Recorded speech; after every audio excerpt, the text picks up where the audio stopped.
Dacă vrei să scapi de datorii, nu începe cu ce plătesc prima dată.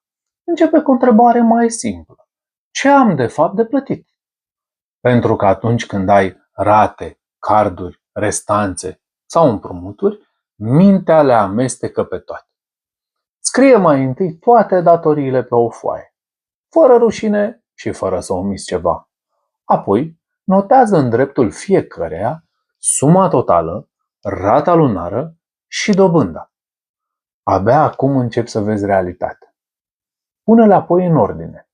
Cele urgente, cele cu dobândă mare și cele care pot fi gestionate mai lent.